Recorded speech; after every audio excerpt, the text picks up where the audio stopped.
14번 문제인데 여기 보면 건축법령상 건축법이 전면적으로 적용되는 지역으로 볼 수 없는 것은 이라고 되어 있고 지구 단위 계획구역으로 지정되지 않았고 동이나 읍으로 지정된 지역도 아니라고 되어 있죠. 바로 안에 요거는 521페이지에 나와 있죠. 적용 대상 지역. 그래서 보면 건축법은 일단 도시지역, 그 다음에 지구 단위 계획구역, 그 다음에 동 또는 읍지역 이런 곳에서는 건축법을 100% 적용합니다. 여기를 그래서 전면적 적용지역이라고 부릅니다. 도시지역이고 그다음에 도시지역이거나 지구 단위 계획구역이거나 아니면은 동 또는 읍지역. 근데 거기 가로안에 보면은 동이나 읍에 속하는 섬의 경우에는 인구가 500명 이상일 때 이런 데서는 건축법 규정을 다 적용합니다. 다. 근데 반대로 말하면 도시지역도 아니고 지구 단위 계획구역도 아니고 그 다음에 동 또는 읍지역도 아닌 지역 이런 데서는 건축법의 일부 규정을 적용하지 않습니다. 그 적용 안 하는 규정들이 박스 안에 아마 적혀 있겠죠.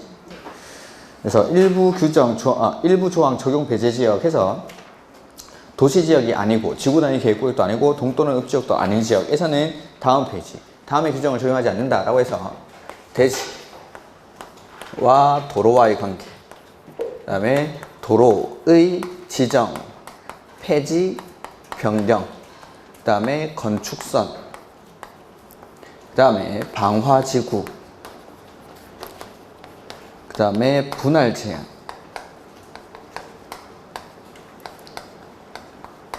이러한 규정을 여기서는 적용하지 않습니다. 도시지역도 아니고 지구 단위 계획구역도 아니고 동 또는 읍지역도 아닌 지역, 여기 어디라고 했죠? 강원도 평창군 위지면 토수리 저 산골짜기에서는 이러한 규정을 적용하지 않습니다. 근데 이거 외우기 힘들면은 저 산골짜기에서도 적용하는 규정이 있다라고 했는데 이거는 적용 안 하는 거죠. 근데 저 산골짜기에서도 건폐율, 용적률, 높이 이런 규정들은 적용을 합니다. 용적률을 적용하지 아니한다 뭐 이런 식으로 한번 나온 적이 있습니다. 아닙니다. 건폐율이나 용적률, 높이 이러한 것들은 저 산골짜기에서도 적용을 합니다. 이렇게. 그래서 이거 물어보는 건데 그래서 전면적으로 적용되는 지역으로 볼 수 없는 것, 지구 단위 계획구역으로 지정되지 않았고 동이나 읍이 아닌 지역이니까 비도시 지역 찾으면 되겠죠. 도시 지역이 아닌 거. 그다음에 그러면 일반 주거지역 도시지역이고 상업지역 도시지역이고 계획관리지역으로서 동인지역. 동이나 읍이 로 지정된 지역도 아님이라고 해놓고 보기에는 동인지역을 써놨지. 동이나 읍에서는 적용을 하죠. 이렇게. 뭐 단서랑 문제가 아예 다르네. 동인지역이니까 계획관리지역은 도시지역은 아니지만 지금 동인지역이니까 건축법을 다 적용하는 겁니다. 근데 거기 밑에 생산관리지역인데 동이나 읍이 아니고 면인지역에서는 건축법 일부 규정을 적용하지 않습니다. 그래서 4번이 정답. 그 다음에 자연 녹지지역은 도시지역입니까? 비도시지역입니까? 도시지역. 도시지역에는 주거지역, 상업지역, 공업지역, 녹지지역까지. 그래서 녹지지역 역시 도시지역이니까 건축법을 100% 다 적용합니다. 그래서 도시지역, 지구단위 계획구역, 동 또는 읍지역 이런 곳에서는 다 적용하고 아닌 지역에서는 이러한 규정을 적용하지 않는데 그 산골짜기에서도 건폐율, 용적률, 높이 이러한 규정들은 적용을 한다라는 게. 그 다음에 신고 대상 공작물 또 나왔죠? 지하 대표는 얼마? 30제곱미터를 넘는, 맞죠? 고가 수준은 8m를 넘는, 맞고, 옹벽이나 담장은 2m를 넘는, 맞고, 기계식 주차장이나 철골 조립식 주차장으로서 외벽이 없는 것은 8m 이하니까 9m는 안 되죠. 그 다음에 굴뚝 6m, 철탑, 기념탑, 장식탑, 통신용 철탑 이런 것들은 싹 다 6m를 넘는, 그래서 7m 맞죠. 그 다음에 16번 건축법상 용어. 재축이란 철거합니까? 멸실됩니까? 멸실. 재축은 멸실, 개축은 철거. 그래서 재축은 철거 틀렸죠. 거실이란 주택의 침실뿐만 아니라 공장의 작업장, 학교의 교실 등을 말한다. 거실이란 거주, 작업, 직무, 작업, 집회, 오락 뭐 이런 것들 여러 가지 목적으로 사람들이 머무는 공간은 싹 다 거실이라고 합니다. 그러니까 우리 학원 강의실도 거실이고 사람들이 머무는 공간은 싹 다 거실. 그래서 이러한 것들도 거실에 해당합니다. 그 다음에 지하층이란 건축물이 바닥이 지표면 아래에 있는 층으로서 바닥에서 지표면까지의 평균 높이가 해당 층 높이의 2분의 1 이상인 것. 그 다음에 주요 구조물은 내, 기, 바, 보, 지, 주 맞죠? 그 다음에 리모델링이란 건축물의 노후 억제 또는 기능 향상을 위한 대수선으로서 증축을 제외하는 행위가 아니라 대수선이나 건물의 일부를 증축, 개축하는 행위까지 리모델링에 해당합니다. 거기 한번 해설에 그대로 나와 있습니다. 대수선하거나 일부 증축 또는 개축하는 행위를 리모델링이라고 한다. 그러니까 증축이나 개축도 리모델링에 해당합니다. 이렇게. 그 다음에 건축물의 유지 관리에서 건축 허가에 관한 내용이 벌써 나와 있죠. 이렇게. 그래서 건축 허가, 건축법에서는 건축 허가가 가장 중요한 내용이죠. 이렇게. 그래서 이 책에는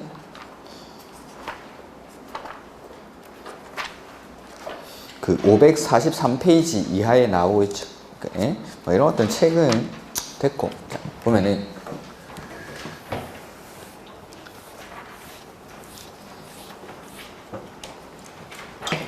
건물유지 지연되는 절차를 한번 보면 맨 처음에 허가를 신청하기 전에 사전 결정이라는 걸 했었죠.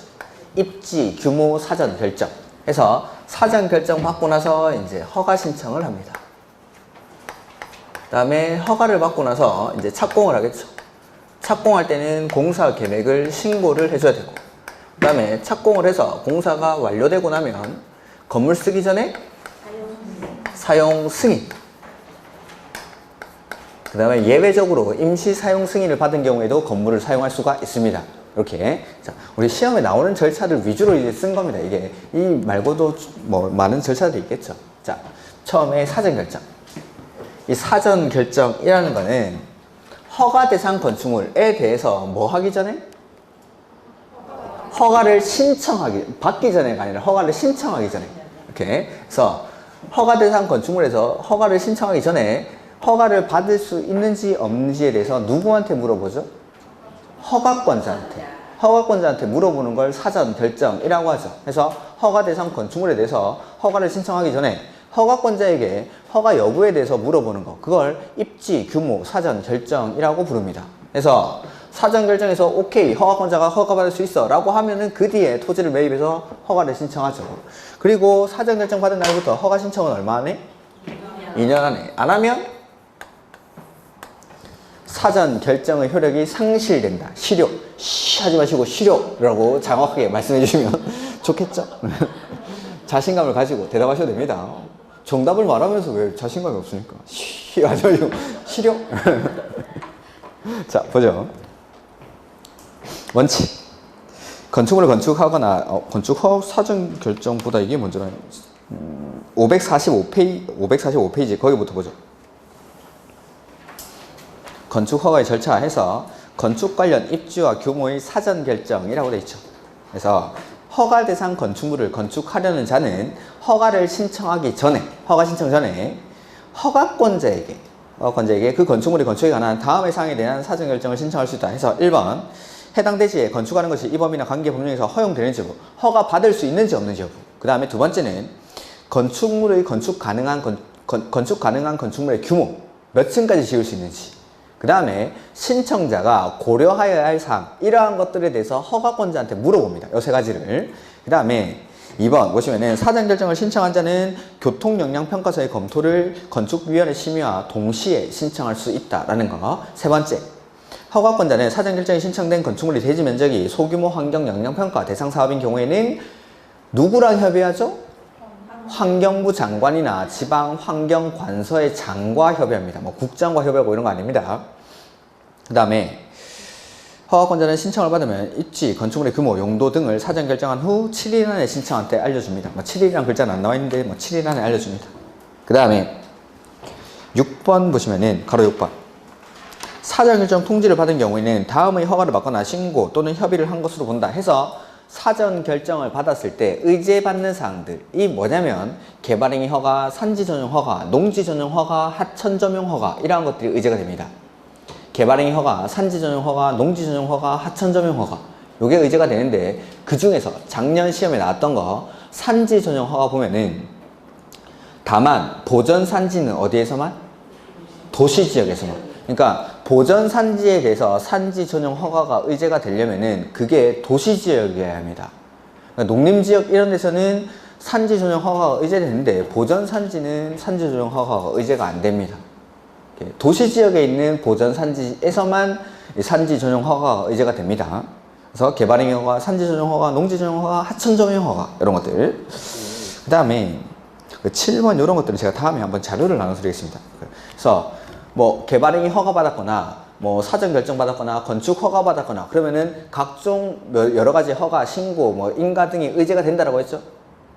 허가 받으면 뭐뭐는 의제 받은 것으로 본다. 그거 다 옳은 지문이라고 했습니다.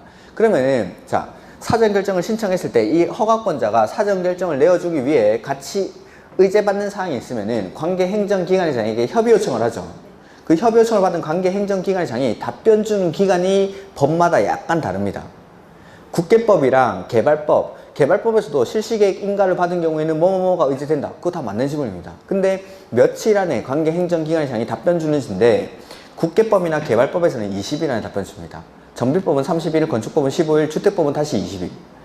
이런 것들은 제가 다음에 자료를 한번 나눠드리겠습니다. 그래서 의제받는 사항에 대해서 허가권자나 뭐 허가권자가 허가를 해주기 전에 관계 행정기관장에게 협의 요청을 하고 그 협의 요청을 받은 관계 행정기관장이 국계법에서는 뭐 대표적인 게 개발행위 허가 받았을 때 의제되는 것들, 그 다음에 도시군 계획 시설 사업에서 실시계획 인가를 하면은 의제되는 것들, 이런 것들 하기 전에 협의 요청을 했을 때 관계 행정기관장이 답변 주는 기간이 20일.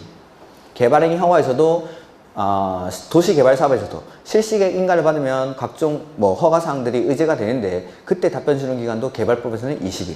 정비법에서는 뭐 실시계획 인가, 사업 시행 계획이라고 하죠. 사업 시행 계획 인가를 받으면 뭐뭐뭐가 의제된다. 그거는 맞는데 답변 주는 기간이 정비법은 30일입니다. 건축법은 지금 보시면 15일.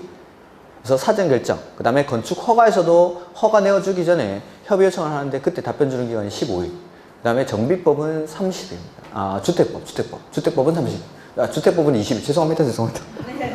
정비법은 30일, 주택법은 마지막에 주택법은 20일. 그래서 국계법, 개발법, 주택법은 20일. 그 다음에 정비법은 30일, 그 다음에 건축법은 15일. 이런 것들은 제가 나중에 자료를 한번 나눠드릴 겁니다.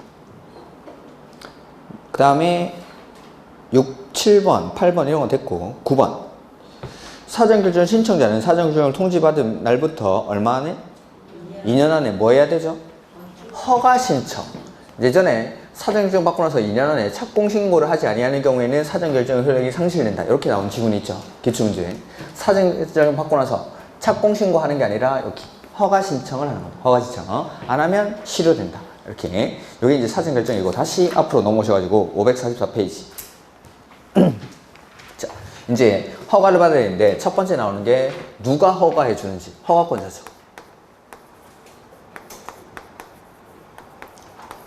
건축물을 지으려고 할 때 원칙 누구한테 허가받죠? 시장, 군수, 구청장. 당연히 특별자치시, 특별자치도는 들어가면 되고. 그래서 시장, 군수, 구청장의 허가를 받습니다. 근데 예외적으로 21층 이상이거나 연면적 합계가 10만 제곱미터 이상인 것, 좀 크죠 건물이? 이러한 것들을 특별시 내지는 광역시에서 건축하려고 합니다. 그러면 허가를 누가 해주죠? 특별시장, 광역시장, 특별시장, 광역시장의 허가를 받아야 합니다. 즉 허가권자가 여기서는 바뀌죠. 특별시나 광역시에서 원칙적으로 허가는 누가 하죠? 구청장. 시는 나오면 안 되죠. 시는 도 밑에 있는 거니까. 그래서 특별시나 광역시에서는 구청장이나 광역시에 있는 군수가 허가를 합니다. 근데 특별시나 광역시에서 내가 21층 이상이나 10만 제곱미터 이상인 건물을 짓겠다. 그럴 때는 허가권자가 구청장이 아니라 특별시장, 광역시장. 서울시, 강남구에서 일반적으로 건물 지으려고 합니다. 어디 가면 되죠? 구청 가는 겁니다. 구청. 강남구청 가가지고 강남구청 건축가에 가가지고 건축허가를 신청하는데 강남에서 그 GBC인가? 현대에서 막 100층짜리 건물 짓죠? 그런 것들 지을 때는 현대가 어디 갔을까요? 서울시청을 가는 서울시청을 이렇게. 그래서 큰 거 지을 때는 서울시청으로 허가권자가 가야 되는 곳이 다릅니다. 근데 시나 군에서 건물 짓습니다. 광명시에서 50층짜리 건물 짓습니다. 어디 가면 되죠? 광명시청 가면 됩니다. 광명시청. 광명시에서 그냥 일반적인 건물 지을 때는 그래도 광명시청. 무조건 광명시청 가면 됩니다. 광명시에서 건물 지을 때는. 이렇게. 그래서 도 밑에 있는 시나 군에서는 시나 군이 무조건 허가를 합니다. 시장 군수가. 시장 군수가. 다만 시나 군에서는 이런 큰 건물 짓더라도 허가권자가 바뀌진 않지만 허가를 내어주기 전에 도지사의 사전 승인을 받습니다. 이걸 헷갈리시는 분들이 있던데 여기는 사전 결정, 요건 사전 승인. 근데 지문에 문제에 사전 승인이라는 말을 안 내주는 경우가 있습니다. 어떻게 하냐면 시장 군수가 21층 이상이나 10만 제곱미터 이상의 건물에 대해서 건축 허가를 하려고 할 때는 미리 도지사의 승인을 받아야 한다. 그게 똑같은 말입니다. 미리 승인을 받고 허가를 해준다라고 해서 이걸 사전 승인이라고 하는 겁니다. 그러니까 시장 군수가 허가하기 전에 미리 도지사의 승인을 받아야 한다. 그 말이 사전 승인을 받아야 한다. 이 말이랑 똑같은 말. 이렇게 미리 받는 거니까 사전 승인. 그래서 사전 승인의 대상이 되는 게 첫 번째. 저기 있는 거 21층 이상이나 10만 제곱미터 이상의 건축물, 대형 건축물.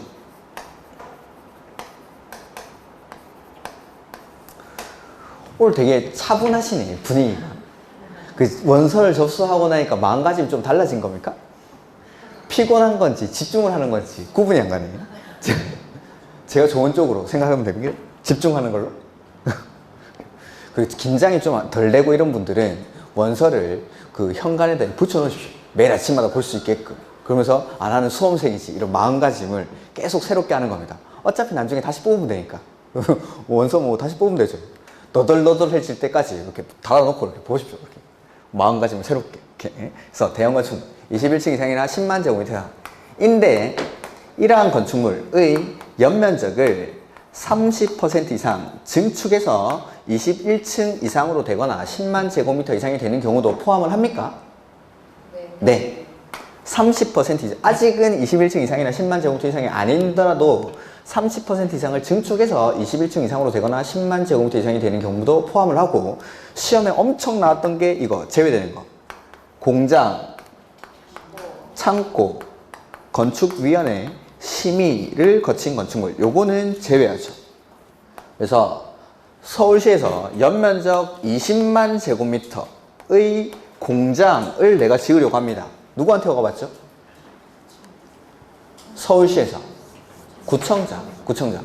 원래 연면적 10만 제곱미터 이상이면은 서울시장이 허가를 해야 되는데 공장이니까 공장, 창고 이런 것들은 제외하니까 공장이라서 요때는 그냥 구청장을 찾아가면 됩니다.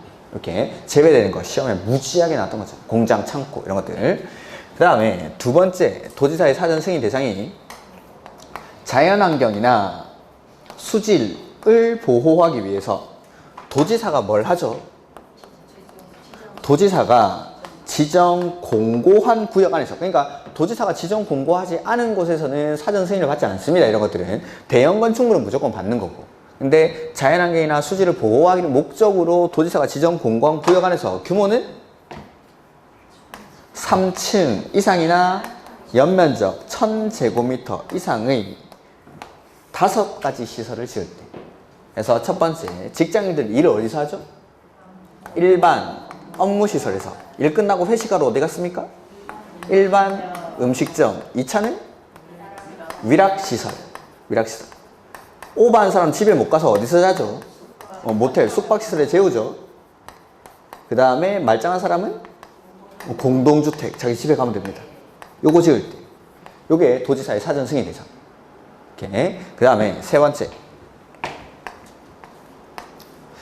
교육환경 보호나 주거환경 보호의 목적으로 역시 여기서도 마찬가지 도지사가 지정 공고한 구역 안에서 규모는 없고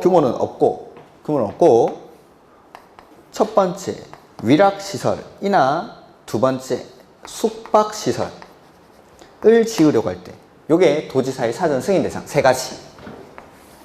이러한 건축물을 시나 군에서 건축하려고 건축 허가를 신청할 때에는 시장 군수는 허가를 내어주기 전에 미리 도지사의 승인을 받아야 합니다.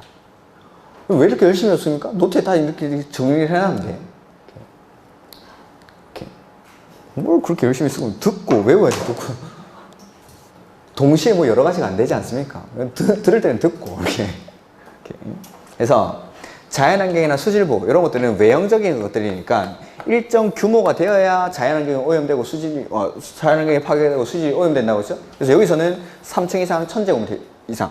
근데 교육환경이나 주거환경보호 이런 것들은 사람의 마음을 보호하기 위한 거니까 따로 규모가 없죠. 그냥 위락시설, 숙박시설 지을 때 이럴 때는 도지사의 사전 승인을 받아야 됩니다. 이게 허가권자. 다시 허가 원칙은 누가 해주죠? 시장, 군수, 구청장. 근데 21층 이상이나 10만 제곱미터 이상인 건축물을 특별시나 광역시에서 건축하려고 합니다. 허가 누가 하죠? 특별시장, 광역시장. 근데 21층 이상이나 10만 제곱미터 이상인 건축물을 시나 군에서 지을 때는 허가 누가 하죠? 허가는 그대로 시장, 군수가 하는데 다만 미리 도지사의 승인을 받아야 되죠. 그래서 미리 승인을 받아야 되는 게 대형 건축물. 그게 21층 이상이나 10만 제곱미터 이상인 건축물인데 건축물 연면적의 30% 이상을 증축해서 21층 이상으로 되거나 10만 제곱미터 이상이 되는 경우도 포함을 하고 여기서 제외되는 게 공장, 창고. 특히 공장, 창고. 이거 엄청나죠. 공장, 창고. 그 다음에 심의를 거친 건축물 이러한 것들은 제외된다라는 거. 원칙적인 허가권자가 한다는 거죠. 그 다음에 두 번째 자연환경이나 수질 보호하기 위해서 도지사가 지정 공고한 구역 안에서 규모는 3층 이상이나 1000제곱미터 이상의 이런 5가지 시설들.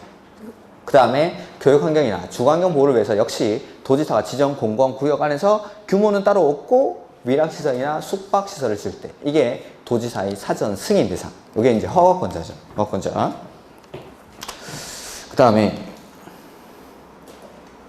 그 참고, 참고가 아닌데 이거는 544페이지 맨 밑에 허가를 신청할 때는 원칙 소유권을 얼마나 확보해야 될까요? 100% 남의 땅에 건물 지을 수는 없으니까 내가 소유권을 100% 확보하고 나서 허가 신청을 해야 됩니다. 다만 소유권을 100% 확보하지 않더라도 허가를 내어주는 경우가 있습니다. 첫 번째 권원을 확보했을 때 권원. 근데 권원만 가지고 안 되는 게 있습니다. 다만 제외되는 게 분양을 목적으로 하는 공동주택은 제외한다 라고 되어 있죠. 그것도 시험에 나왔습니다.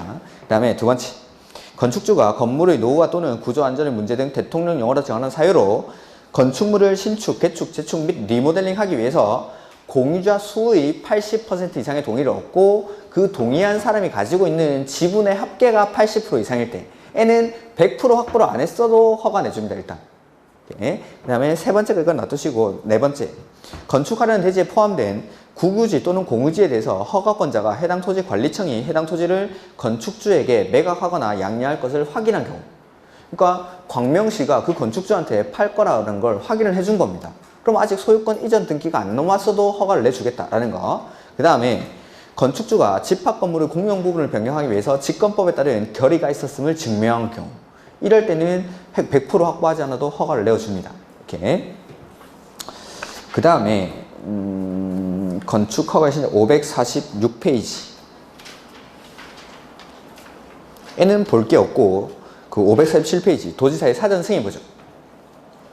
시장군수는 다음에 어느 안에 해당하는 건축물의 건축을 허가하려면 미리 도지사의 승인을 받아야 한다. 미리 승인받는다라고 해서 이걸 사전 승인이라고 합니다. 해서 자 허가권자에 절대 나오면 안 되는 사람이 누구라고 했죠? 국장도 물론 그렇지만 도지사. 시험에 제일 많이 나오는 거예요. 도지사가 건축 허가를 하는 경우는 없습니다. 도지사는 절대 허가를 하지 않습니다. 그러면은 자 A도 뭐 여기는 A도라고 할 필요는 없구나. 경기도 광명시에서 30층의 건물에 대해서 허가를 신청하려는 자가 허가를 신청하기 전에 미리 사전 결정을 받으려고 합니다. 이거 사전 결정. 이때에는 경기도지사에게 사전 결정을 신청해야 한다. 맞습니까? 틀렸습니까? 틀렸죠. 사전 결정 누가 해주는 거죠? 허가권자가. 사전 결정은 허가 대상 건축물에 대해서 허가를 신청하기 전에 허가권자한테 물어보는 거죠. 그럼 사전 결정을 해주는 사람도 허가권자. 경기도 광명시에서 허가권자는 광명시장. 그래서 광명시에서는 어떠한 건물을 짓다 하더라도 사전 결정도 시장한테 합니다. 시장한테. 도지사는 역시 그러니까 허가권자도 안 되고 사전 결정을 해주는 사람도 아닌 겁니다. 사전 결정도 허가권자가 하니까. 오케이. 그 다음에 도지사의 사전 승인 보시면은 시장 승인을 받아야 된다. 해서 1번 21층 이상이나 연면적 합계가 10만 제곱미터 이상인 건축물. 근데 30% 이상을 증축해서 21층 이상으로 되거나 10만 제곱미터 이상이 되는 경우도 포함을 하고 여기서 제외되는 게 밑에 있는 박스, 공장, 창고, 심의를 거친 건축물 이런 것들은 제외하죠. 그 다음에 2번 자연환경이나 수지를 보호하기 위해서 도지사가 뭐 하죠?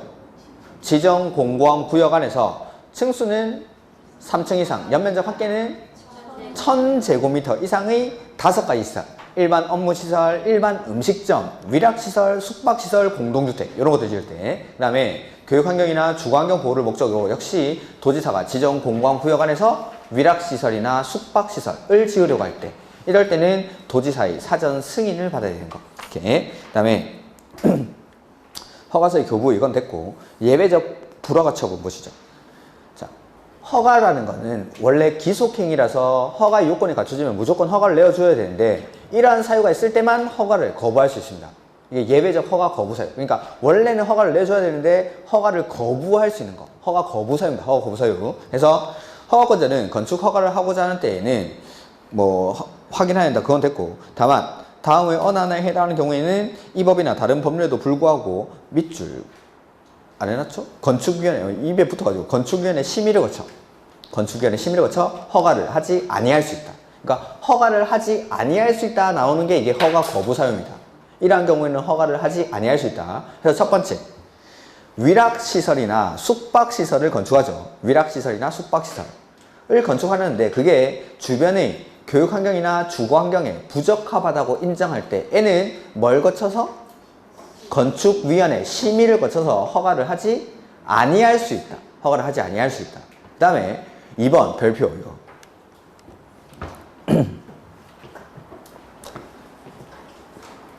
국계법에 따른 방제지구 및 자연재해 위험 개선지구 등 상습적으로 침수되거나 침수가 우려되는 지역에 건축하려는 건축물에 대해서 지금과 같은 사항이죠.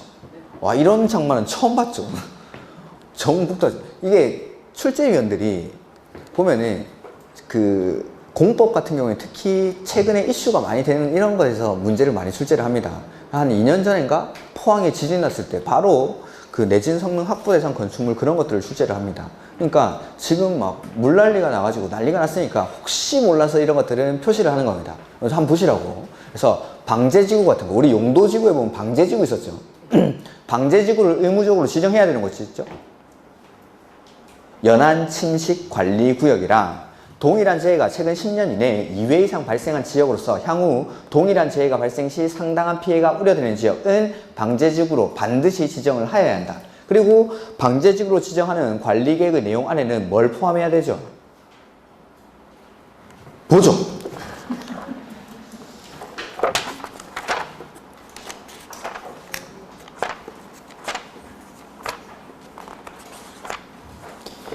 (115페이지) 거기 4번에 방제지구의 의무적 지정 나오죠? 그래서 박스 안에 있는 지역들은 방제지구로 의무적 지정이니까 반드시 지정을 해야 됩니다.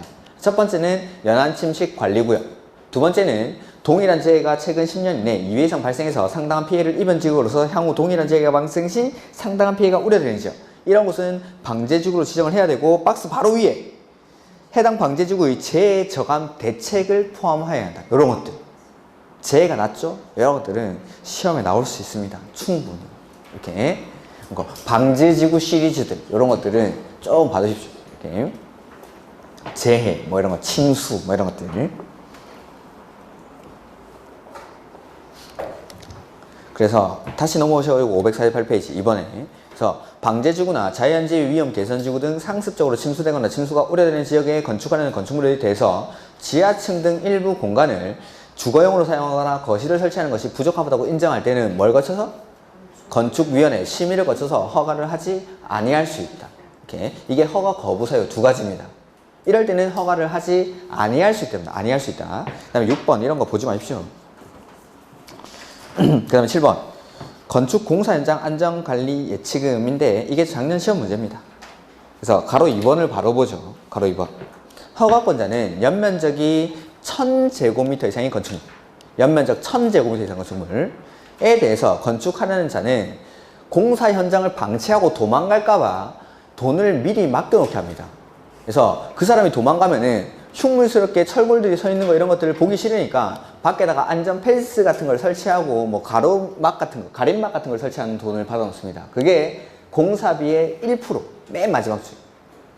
1000제곱미터 이상의 건축물에 대해서 공사비의 1%만큼을 안전관리 예치금으로 예치하게 합니다. 미리. 예치금, 맡겨놓은 돈이니까 공사 끝나면 돌려줘야겠죠? 그래서 공사 끝나고 나면 이거 돌려줍니다. 이렇게. 다음 페이지 보면은 뭐 그런 것들은 됐습니다. 그 다음에 안전영향평가 이런 것들도 보죠. 550페이지에 이거는 원래 보지 말라고 했었던 건데 보면 허가권자는 초고층 건축물 등 대통령용으로 정하는 건축물인데 안전영향평가의 대상이 되는 건축물은 초고층 건축물은 층수가 50층 이상이거나 높이는 200m. 그 다음에 연면적이 10만 제곱미터 이상. 그 다음에 16층, 이거는 10만. 16층 이상인 건축물. 이런 것들이 안전영향평가 대상 건축물이긴 합니다. 이런 것들을 어디 문제지에 보니까 뭐 엄청 내놨길래 그 대통령령으로 정하는 사항들은 아예 써놓지도 않죠. 그래서 초고층 건축물, 연면적이 10만 제곱미터 이상인 건축물, 16층 이상인 건축물 이런 것들이 안전영향평가 대상 건축물입니다. 이렇게 이런 것들은 그냥 참고로 보십시오. 그 다음에 건축 허가의 효과 이런 것들은 했고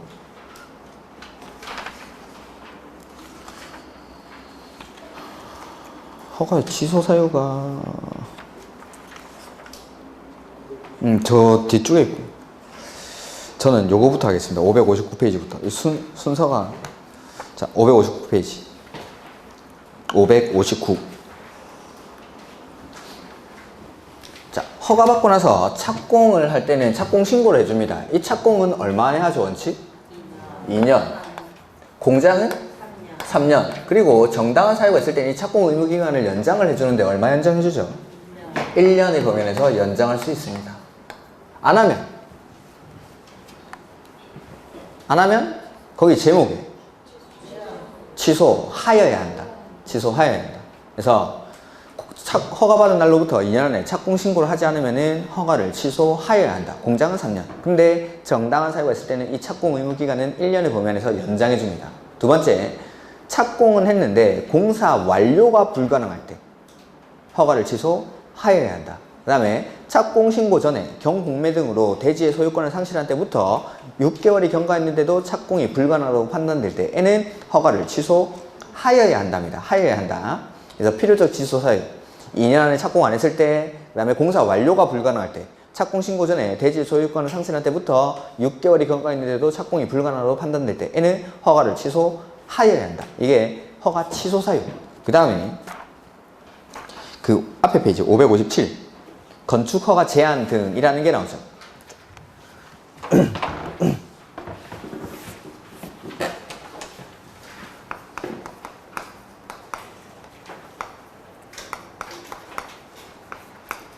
그 옆에 혹시 제목에 뭐 써져 있습니까? 그렇죠. 허가권자는 제한 X 이렇게 쓰라고 했죠. 아까 했는데 건축 허가라는 것은 기속행위이기 때문에 허가권자한테는 재량이 인정되지 않습니다. 그러니까 허가를 거부를 원치 못하는데 아까 봤던 예외적 사유가 있을 때만 허가를 거부할 수 있습니다. 위락시설이나 숙박시설을 건축하는 경우로서 그게 주변의 교육환경이나 주거환경이 부적합하다고 인정하는 경우에는 건축위원회 심의를 거쳐서 허가를 하지 아니할 수 있다. 두 번째는 아까 뭐 방제지구라든지 자연재해 위험 개선지구 등 상습적으로 침수되거나 침수가 우려되는 지역의 지하층 등 일부 공간에 주거용으로 활용하거나 거실을 설치하는 것이 부적합하다고 인정할 때에는 건축위원회 심의를 거쳐서 아주 예외적으로 허가를 거부할 수 있다. 그거 말고는 예외가 없습니다. 그 다음에 허가 제한 역시 마찬가지. 허가 요건이 갖춰지면 허가를 내줘야지 허가권자가 허가를 제한하고 이렇게 할 수는 없습니다. 허가권자 원칙 누구죠? 시장, 군수, 구청장. 그래서 시장, 군수, 구청장이 제한하는 경우는 없습니다. 건축허가 제한은. 그래서 시장, 군수, 구청장은 제한할 수 없고 그 위에 있는 국장이나 시, 도지사가 허가를 제한하거나 허가받은 건축물의 착공을 제한합니다. 허가만 제한하는 거 아니고 허가받은 건축물의 착공을 제한할 수도 있습니다. 제한 나오면 항상 나와야 되는 게 뭐죠? 왜 제한하는지, 제한하는 사유, 이유, 그 다음에 언제까지 제한하는지. 제한이라는 건 안 해주겠다라는 게 아니라 권리 행사를 일정 기간 동안만 막아놓는 겁니다. 그래서 제한이라는 거, 요 글자가 나오면은 왜 제한하는지, 제한하는 사유. 원래 허가를 받을 수 있는 건데 특정한 이유가 있어야 제한을 할 수 있는 겁니다. 그 사람의 권리 행사를. 그 다음에 제한이라는 건 안 해줘가 아니라 요때까지만 좀 기다려라고 하는 거니까 언제까지 제한하는지 요 두 가지가 항상 나와야 됩니다. 우리 제한을 앞에서 두 가지 벌써 배웠습니다. 국계법에서 개발행위 허가 제한이라는 게 있었죠? 들으면 기억이 나실 겁니다. 첫 번째, 녹지지역이나 계획관리지역에서 수목이 집단적으로 자라고 있거나 조수류 등이 집단적으로 서식하고 있는 지역 내지는 우량농지로서 보존할 필요가 있는 지역. 개발행위로 인해서 주변의 자연환경, 경관, 미관, 문화재 등의 훼손될 우려가 있는 지역에서는 얼마 동안 제한하죠? 3년. 연장은? 안 되고. 이건 안 되고.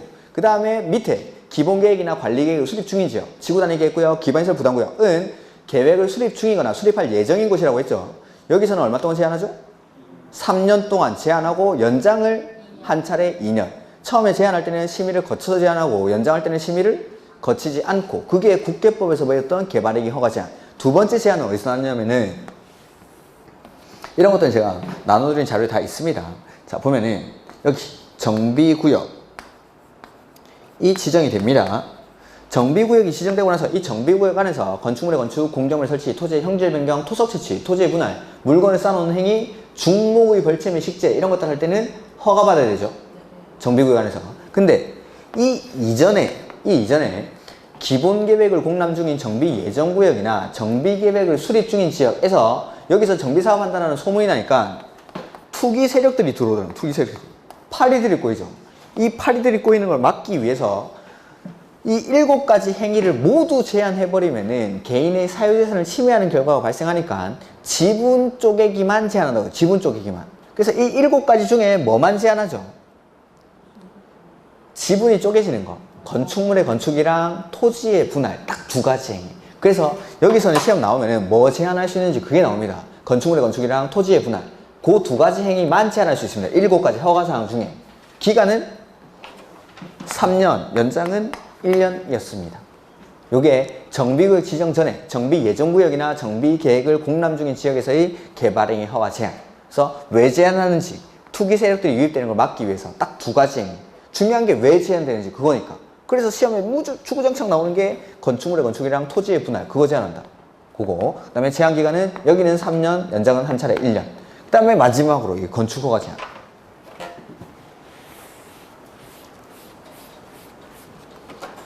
건축허가 제한은 일단 허가권자는 제한할 수 없으니까 국장이 제한하거나 시도지사가 제한하는데, 국장이 제한할 때는 국토관리를 위해서 특히 필요하다고 인정하거나 주무부, 장관이 요청해요. 장관이. 예전에 뭐 교육감이 요청한 경우 허가를 제한할 수 있다. 교육감은 장관이 아니죠. 기초문제. 주무부 장관이. 이럴 때는 허가를 제한하거나 허가받은 건축물의 착공을 제한할 수 있다. 그 다음에 시도지사는 지역계획이나 도시, 군 계획, 시리야 가만히 있어? 지역계획이나 도시군 계획상 특히 필요하다고 인정할 때에는 허가를 제한하거나 허가받은 건축물의 착공을 제한할 수가 있습니다. 이렇게. 요게 제한하는 사유, 왜 제한하는지. 그 다음에 건축허가 제한은 제한기간이 2년 동안 제한하고 한 차례만 1년 연장할 수 있습니다. 3년 동안 제한하고 연장 안 되는 거 있고, 3년 제한하고 2년 연장되는 거 있고, 3년 제한하고 1년 연장되는 거 있고, 2년 제한하고 1년 연장되는 거 있으니까 이걸 썼겠죠. 헷갈리라고. 이렇게. 요렇게. 걱정 마십시오. 좀 있으면 정리가 될 겁니다. 그 다음에 건축허가에서만 좀 특이하게 나오는 게 뭐냐면, 시도지사가 시장, 군수, 구청장의 허가를 제한했습니다. 그러면 이 시도지사는 즉시 국장에게 보고를 해줍니다. 그리고 보고를 받은 국장은 제한 내용이 지나치다고 인정할 때는 해제를 명할 수 있다. 요거는 건축 허가 제한에만 좀 나오는 특이한 사항. 이렇게. 요게 허가. 자, 다시 한번 정리해보면 맨 처음에 나오는 건 이제 허가권자.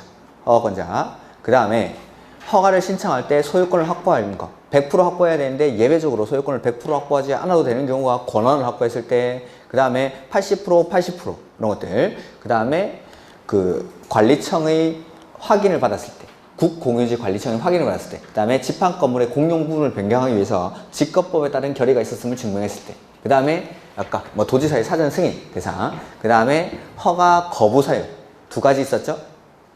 보세요.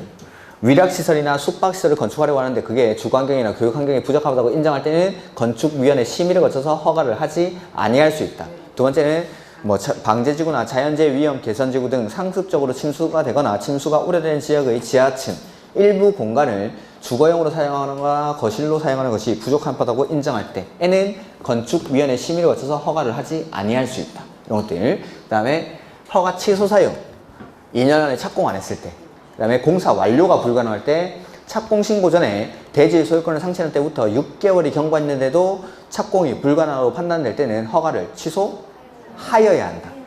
그 다음에 요거 허가 제한 사유 이런 것들 하나하나가 싹 다 시험 문제라고 보시면 됩니다. 이렇게. 그 다음에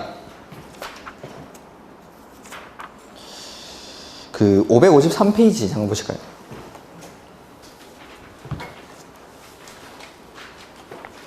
건물 지을 때 원칙은 허가받죠? 근데 일부 신고하고 지을 수 있는 건물이 있죠. 제가 정리한 대로 하겠습니다. 노트는 아마 몇 페이지죠? 거의? 신고 대상 건축물 정리되어 있는 게 44페이지. 그거 보시는 게 훨씬 더 편할 겁니다. 자, 증축할 때 바닥 면적 합계는 85제곱미터 이내에서의 증, 개, 재축은 신고하고 하면 됩니다. 높이는 3m 이하. 그 다음에 신축 어디서 하죠? 촌에서, 즉 관리, 농림, 자연환경 부전지역에서 건물을 건축하면서 규모가 2미, 3미, 200제곱미터 미만, 3층 미만. 요거는 두 가지 요건을 다 갖춰야 됩니다. 촌에서 하면서 2미, 3미일 때. 그 다음에 대수선인데 대수선은 규모가 2미, 3미, 200제곱미터 미만, 3층 미만인 건축물을 대수선하거나 어떤 대수선이죠? 수선에 해당하는 대수선. 아까 대수선에 해당하는 행위에는 증설, 해체, 수선, 변경이 있었는데 그 중에서 수선에 해당하는 대수선은 그냥 신고하고 하면 됩니다. 신고하고. 그 다음에 공장은 무슨 공장이죠? 오이공장 해서 공업지역, 지구단위 계획구역, 산업단지 안의 공장으로서 500제곱미터 이하 2층 이하의 공장. 그 다음에 그 밖에 소형 건축물로서 일반적인 건축물은 연면적 합계가 100제곱미터 이하. 아까 자 신축할 때 신고하는 게 촌에서 하면서 규모가 2미, 3미. 관리, 농림, 자연환경 보전지역에서 건축하면서 규모가 200제곱미터 미만, 3층 미만일 때는 신고하고 할 수 있죠. 그리고 도시지역이라도 연면적 합계가 100제곱미터 이하인 것들은 신고하고 하면 됩니다. 촌이 아니더라도. 그러니까 신고하는 게 두 가지죠. 촌에서 하면서 200제곱미터 미만, 3층 미만이거나 아니면 어디든지 간에 연면적 합계가 100제곱미터 이하인 것들은 신고하고 지으면 됩니다. 신고하고. 그 다음에 창고는 200. 축사나 작물 재배사는 근데 창고, 축사, 작물 재배사는 읍면지역에서 건축할 때 신고하고 지을 수 있습니다. 요게 신고 대상 건축물. 그 다음에 허가받고 나서 착공은 얼마 만에 하죠? 허가받고 나서 착공은? 써놨는데 여기 신고하고 나서 착공 신고를 하는데 그거는 1년. 그 박스 밑에 554페이지 박스 밑에 신고하고 나서 착공은 1년 안에 합니다. 근데 안 하면 실효됩니다. 허가는 2년 안에 착공 안 하면 어떻게 했죠? 취소하여야 한다. 허가는 2년 안에 착공 안 하면 취소하여야 한다. 근데 신고는 1년 안에 착공 신고를 하지 않으면 신고의 효력이 상실됩니다. 실효. 이렇게. 그 다음에 거기 555페이지 2번에 공용 건축물에 대한 특례라는 게 나오죠. 그래서 국가나 지자체가 건축물을 건축하거나 대수선하거나 용도 변경하거나 그 뒤에 건축물뿐만 아니라 가설 건축물을 건축하거나 공작물을 축조할 때, 그러니까 건축주가 지금 국가나 지자체죠. 국가나 지자체가 건축물의 건축, 대수선, 용도 변경, 가설 건축물의 건축 내지는 공작물의 축조를 하려고 할 때는 허가나 신고하는 거 아니고 뭐 하죠? 협의합니다. 협의. 허가권자와 협의. 그래서 국가나 지자체가 건물의 건축, 대수선, 용도 변경 내지는 가설 건축물의 건축, 공작물의 설치 등을 할 때는 허가 안 받습니다. 신고하는 것도 아니고 허가나 신고에 가름해서 허가권자와 협의하면 됩니다. 협의를 하면 허가나 신고를 받은 것으로 본다. 그리고 이 협의 대상 건축물에 대해서는 요거 사용 승인에 관한 규정을 적용하지 않습니다. 대신에 뭐 하죠? 통보, 그 가로 3번에 협의한 건축물에 대해서는 건축물의 사용 승인을 적용하지 아니한다. 다만 공사가 끝난 경우 지체 없이 허가권자에게 통보만 하고 쓰면 됩니다. 이런 것들 요 정도까지 해서 한번 보죠. 용도 변경까지. 문제 222페이지.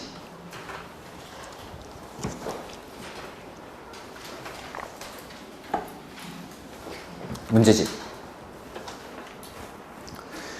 틀린 것. 건축 또는 대수선 하고자 하는 자는 원칙 누구한테 허가받죠? 시장, 군수, 구청장이 원칙적인 허가권자. 2번 허가권자는 허가를 받은 자가 허가를 받은 날부터 2년 이내 공사에 착수하지 아니하거나 공사에 착공하였으나 완료가 불가능하다고 인정하는 경우에는 허가를 취소하여야 한다. 그 다음에 하나 더 있는 게 착공 신고 전에 경공매 등으로 대지의 소유권을 상실한 때부터 6개월이 경과했는데도 착공이 불가능하다고 판단될 때에는 허가를 취소하여야 한다. 필요적 취소 사유는 3가지. 그 다음에 바닥 면적 합계가 85제곱미터 이내 증개 재축은 신고하면 되죠? 증축할 때 바닥 면적 합계는 85제곱미터 이하 증개 재축 신고하면 되죠.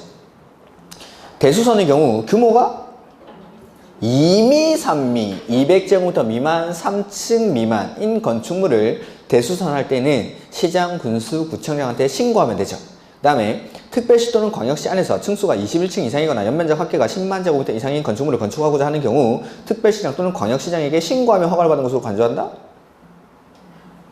허가받아야죠.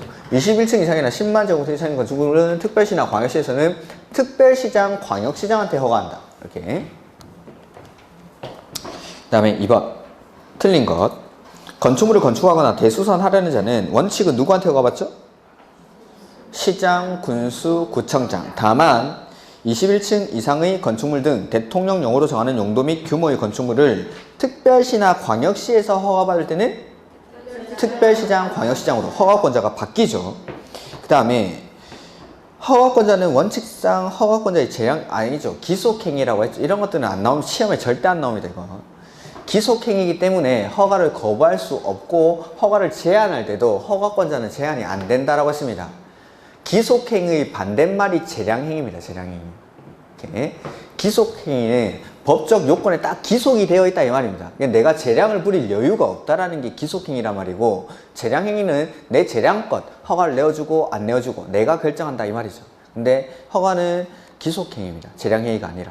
이렇게. 그래서 여기다가 허가권자는 제한할 수 없다라고 쓰는 겁니다. 기속행위이기 때문에 내가 제한하고 말고의 문제가 아닙니다. 이건. 그 다음에 4번 서울특별시 동대문구 청량리동에서 갑이 24층의 건축물을 건축하고자 한다. 허가권자는? 21층 이상이니까. 그 다음에 건축 허가를 받은 자가 허가를 받은 날부터 2년 이내에 공사에 착수하지 아니하는 경우 그 허가를 취소하여야 한다. 그리고 착공 의무 기간 연장해 줄 수 있죠? 얼마 동안? 1년의 범위 안에서 연장할 수 있죠. 그 다음에 가설건축물의 허가기준. 가설건축물은 도대체 어디 나와 있는 것이?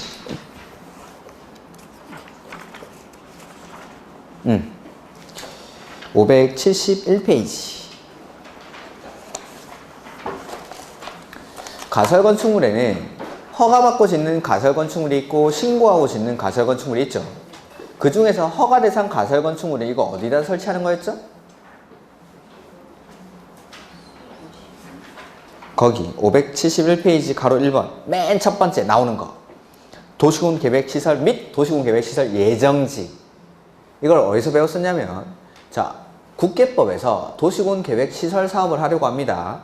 그 도시군 계획 시설 사업을 할 때는 기반 시설이 관리계 결정을 통해서 도시군 계획 시설로 먼저 결정이 돼야 되죠.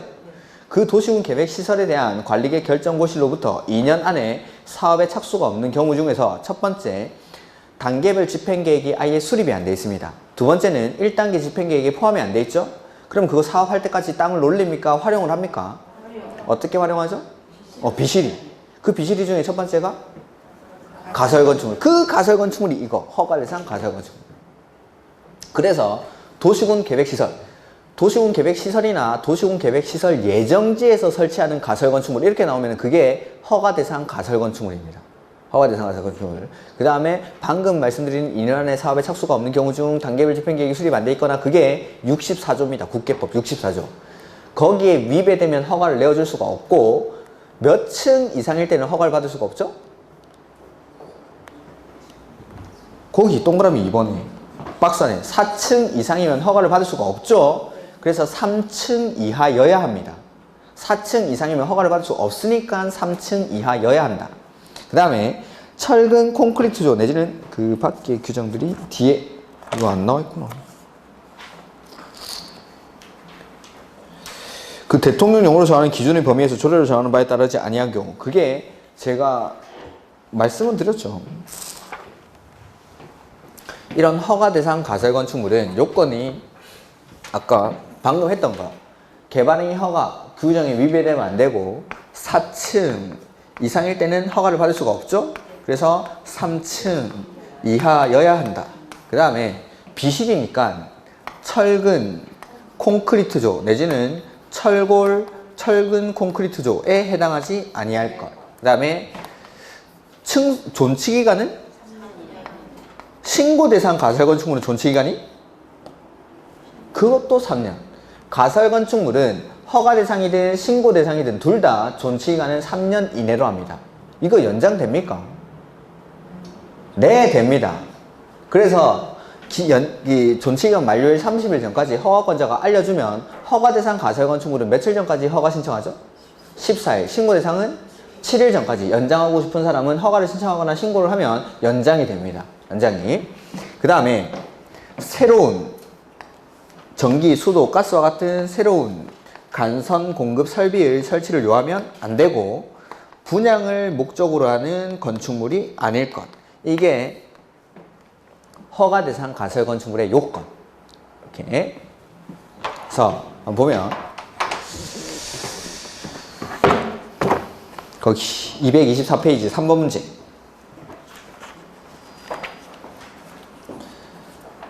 가설건축물의 허가기준이라고 했으니까 이게 허가대상 가설건축물입니다. 공동주택, 판매 및 운수시설 등 분양을 목적으로 하는 건축물이 아니어야 한다. 맞죠? 분양 목적이 아닐 것. 그 다음에 철근 콘크리트조 내지는 철근 콘크리트조가 아니어야 한다. 맞고 도시군 계획시설 예정지에서 일정 기간 안에 사업을 시행하지 않는 경우로서 사업의 시급한 시행이 되지 않는 경우 사건 보호 이런 거 지워버리십시오. 보지 마십시오. 사업이 안 하고 있으니까 그 땅을 놀릴 수가 없죠. 그래서 사업할 때까지 그 땅을 활용할 수 있게 해주는 겁니다. 사건 보호를 위해서 이런 말이죠. 존치기간은 3년. 허가 대상이든 신고 대상이든 가설건축물의 존치기간은 3년 이내로 합니다. 3년 이내로. 그 다음에 새로운 간선 공급 설비의 설치를 요하지 아니어야 한다. 이렇게. 그 다음에 허가, 틀린 것. 허가권자는 착공신고 전에 경공매 등으로 건축주가 대지 소유권을 상실한 때부터 얼마? 6개월이 경과한 이후에 착수가 불가능하다고 판단되는 경우 허가를 취소하여야 한다. 할 수 있다도 아니고 하여야 한다. 그 다음에 허가를 받은 후 사업에 2년 이내에 착수하지 않으면 허가는 취소? 착수라기보다는 착공신고, 착수할 때는 착공신고를 해줘야 되니까 똑같은 말이긴 한데 법에서는 착공신고를 하지 아니하는 경우라고 되어 있죠. 이렇게. 그 다음에 허가권자는 위락시설 또는 숙박시설에 해당하는 건축물의 건축을 허가하는 경우 해당 대지에 건축하고자 하는 건축물의 용도 등이 주거환경이나 교육환경 등을 감안하여 부적합하다고 인정할 때에는 허가를 하지 아니할 수 있다. 뭘 거쳐서? 심의를 거쳐서. 이거는 허가 거부 사유. 그 다음에 허가권자, 이것도 허가 거부 사유죠. 방제지구 및 자연재해 위험 개순지구 등 상습적으로 침수되거나 침수가 우려되는 지역의 지하층 등 일부 공간을 주거용으로 사용하거나 거실을 설치하는 것이 부적합하다고 인정할 때에는 건축위원회 심의를 거쳐서 허가를 하지 아니할 수 있다. 다음에 건축공사를 착수했으나 공사가 완료가 불가능할 때 N은 허가를 취소하여야 한다. 그래서 1번, 2번, 5번이 필요적 허가 취소 사유. 반드시 허가를 취소하여야 하는 것. 그 다음에 3번, 4번 지문은 허가 거부 사유. 허가를 하지 아니할 수 있다. 이런 것들. 그 다음에 허가 제한. 틀린 것. 국토관리상 특히 필요한 경우 허가권자의 건축 허가나 허가받은 건축물의 착공을 제한될 수 있다. 맞죠? 국토관리를 위해서. 그 다음에 국방, 문화재 보전, 환경 보전에 특히 필요한 경우 허가권자의 건축 허가나 허가받은 건축물의 착공이 제한될 수 있다. 주무부 장관이 지금과 같은 목적으로 요청하는 겁니다. 이럴 때도 허가를 제한할 수 있습니다. 지금 중요한 말은 다 빼놔가지고 주무부 장관이 요청을 해야 됩니다. 그래서 국방, 문화재 보전, 환경 보전 등의 목적으로 주무부 장관이 요청하는 경우입니다. 그 다음에 국민 경제상 특히 필요한 경우 허가권자의 건축 허가나 허가받은 건축물의 착공이 제한될 수 있다. 이것도 주무부 장관이 이러한 목적으로 요청하는 경우입니다. 그 다음에 특별시장, 광역시장, 도지사는 지역계획이나 도시군 계획에 특히 필요하다고 인정하면 시장, 군수, 구청장의 허가나 허가받은 건축물의 착공을 제한할 수 있다. 특별시장, 광역시장, 도지사는 시도지사죠. 이 사람들은 지역계획이나 도시군 계획상 특히 필요할 때 위에 있는 것들은 국장이 제한하는 사유입니다. 그래서 1번에는 국토관리 나왔고 2번, 3번은 그러한 목적으로 주무부 장관이 요청하는 경우입니다. 이렇게. 그 다음에 제한 기간은 2년, 연장은 1년. 이렇게. 그 다음에 6번 건축 허가와 그 제한 및 취소에 관한 설명으로 옳은 것. 16층 이상의 건축물을 특별시, 광역시에서 건축하고자 하는 경우 특별시장, 광역시장은 허가를 받아야 된다. 21층 이상. 허가권자는 숙박시설에 해당하는 건축물의 주관경 등 주변 환경을 감안할 때 부적합하다고 인정하는 경우에는 도지사의 승인을 얻어 허가를 하지 아니할 수 있다. 허가 거부할 때는 뭘 거쳐서? 심의를 거쳐서. 허가를 하지 아니할 수 있다는 심의를 거쳐서 허가를 하지 아니할 수 있다. 그 다음에 건축허가 또는 건축물의 착공을 제한하는 경우 제한기간은 여기 제한하는 경우 2년, 연장은 1년. 그 다음에 특별시장, 광역시장, 도지사는 시장, 군수, 구청장의 허가나 허가받은 건축물의 착공을 제한하는 경우 즉시 국장한테 보고하여야 하며 보고를 받은 국장은 제한 내용이 지자체라고 인정할 때는 해제를 명할 수 있다. 이거죠. 특별시장, 광역시장, 도지사가 시장, 군수, 구청장의 허가를 제한하면 즉시 국장한테 보고하고 보고받은 국장이 제한 내용이 지자체라고 인정하면 해제를 명할 수 있다. 그 다음에 5번 허가권자는 건축 허가를 받은 자가 허가를 받은 날부터 1년 이내에 공사에 착수하지 않거나 얼마 안에 착수해야 되죠? 2년. 허가를 취소하여야 한다. 그 다음에 허가 대상 중 도지사의 승인이 필요 없는 것, 도지사의 사전 승인 대상이 아닌 것이죠. 그래서 첫 번째 21층 이상이나 10만 제곱미터 이상의 건축물 21층 이상 맞고, 그 다음에 공장, 창고, 지방건축위원회 심의를 거친 건축물을 제외한 연면적이 10만 제곱미터 이상이니까 30만이면 사전 승인 대상 맞죠. 그 다음에 자연환경이나 수지를 보호하기 위해서 도지사가 지정 공공구역 안에서 규모는 3층 이상이나 1000제곱미터 이상. 그러니까 4층이니까 맞고, 그 다음에 위락시설. 위락시설 여기 있죠. 위락시설. 이렇게. 그 다음에 자연환경이나 수질 보호를 위해서 도지사가 지정 공공구역에서 건축하는 연면적 합계가 900제곱미터인 건축물로서 위락시설. 그렇죠. 규모가 틀렸죠. 자연환경이나 수질 보호에서는 3층 이상이나 1000제곱미터 이상. 규모가 틀려서. 그 다음에 주거환경이나 교육환경 이런 데서는 규모가 필요 없죠. 도지사가 지정 공공구역에서 건축하는 위락시설이나 숙박시설. 위락시설 맞고. 이렇게. 도지사의 사전 승인 대상도 뭐 시험에는 자주 출제가 되는 거죠. 그 다음에 각종 신고인데 그 철거 신고 이런 것들을 보지 마십시오. 8번은 이거 지금은 우리 법에 없습니다. 이게 1번, 2번 1번은 보지 마십시오. 철거 신고. 그러니까 예전에는 건물을 철거하려고 할 때는 철거는 내가 알고 철거하는 거죠. 그래서 철거하기 전에, 철거하기 3일 전까지 철거합니다. 근데 자연재해 등으로 건물이 멸실됐죠. 그거는 미리 내가 멸실될 거라는 걸 예언할 수 있습니까? 안 되죠. 자연재해로 태풍이 훅 하는 바람에 건물이 날아가는 거야. 그거는 멸실되고 나서 30일이라는 신고를 하고 뭐 이런 게 있었는데 지금은 다른 법으로 갔습니다. 1번 지문은 보실 필요 없고 가설 건축물의 경우에는 이거는 지금 사용 승인에 관한 문제가 나와 있어가지고 사용 승인 건축은 문제가 막 섞여 있네. 12번이랑 13번에는 또 건축 허가하고 신고 대상 건축물이고 이거는 그냥 이거 한꺼번에 해야 되는데 8번 문제 일단은 이거는 다음 주에 보겠습니다. 좀 더 설명을 해야 될 게 있어가지고 그래서 요거는 지금 하긴 좀 그렇고 12번 문제 한번 보죠.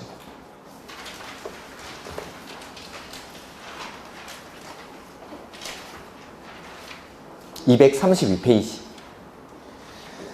허가에 관한 설명으로 틀린 것. 도지사가 허가권자가 되는 경우가 없죠. 예외적으로 일정 규모 이상인 경우 허가권자가 되는 경우도 있다. 없죠. 그냥 없습니다. 도지사는 허가권자가 될 수 없습니다. 특별시, 광역시에서 층수가 21층 이상이 또는 연면적 합계가 10만 제곱미터 이상인 건축물의 건축은 특별시장, 광역시장의 허가를 받죠. 그 가로 안에 제외된 거 다 써놨죠. 공장, 창고 이런 것들 제외한다고. 그 다음에 국가 또는 지자체가 건축 허가 또는 건축 신고 대상인 건축물을 건축할 때에는 허가권자 뭐 하죠? 협의. 허가받은 날부터 2년, 공장은 3년 안에 착수하지 아니한 경우 허가를 취소하여야 한다. 다만 정당한 사유가 있다고 인정되면 얼마 동안 연장해 주죠? 1년. 그 다음에 공사에 착수했으나 공사 완료가 불가능할 때는 허가를 취소하여야 한다. 그 다음에 13번 신고만으로 허가를 받은 것으로 볼 수 있는 경우를 모두 고른 것. 자, 증축할 때 바닥 면적 합계는 85제곱미터 이하의 증, 개, 재축. 그 다음에 관리, 농림, 자연환경 보전지역, 촌에서 건축하면서 규모는 2미, 3미. 근데 여기도 그 뒤에 보면은 방제지구나 지구단위 계획구역 이건 제외합니다. 그러니까 촌에서 하면서 2미, 3미더라도 방제지구나 지구단위 계획구역에서는 허가받아야 됩니다. 허가, 방제지구나 지구단위 계획구역. 그 다음에 대수선 할 때 규모는 2미, 3미죠. 그래서 보면은 니은에 촌에서는 맞는데 연면적이 200제곱미터이면 200제곱미터 미만에 해당합니까? 안 하죠. 그래서 니은 틀렸죠. 200제곱미터 미만이어야 되니까. 200제곱미터는 미만이 아니니까. 3디귿도 마찬가지. 대수선할 때 200제곱미터 미만이어야 되죠. 200제곱미터면 안 됩니다. 미만이니까 미만. 그래서 제가 미만, 이게 중요한 미만. 2미, 3미, 미만. 니은 디귿이 다 틀린 거죠. 그 다음에 소규모 건축물로서 건축물의 높이를 증축할 때 높이는 3m 이하. 맞고 이거는. 그 다음에 바닥 면적 합계가 85제곱미터 이내에 증, 개, 이것까지, 재축까지. 기역이랑 미음이 똑같은 지문입니다. 그래서 정답은 3번. 그 다음에 신고 대상 건축물에 해당하는 요거까지만 풀죠. 14번까지만. 바닥 면적 합계가 85제곱미터를 초과가 아니라 85제곱미터 이내에 증, 개, 재축. 85제곱미터 이하의 증, 개, 재축.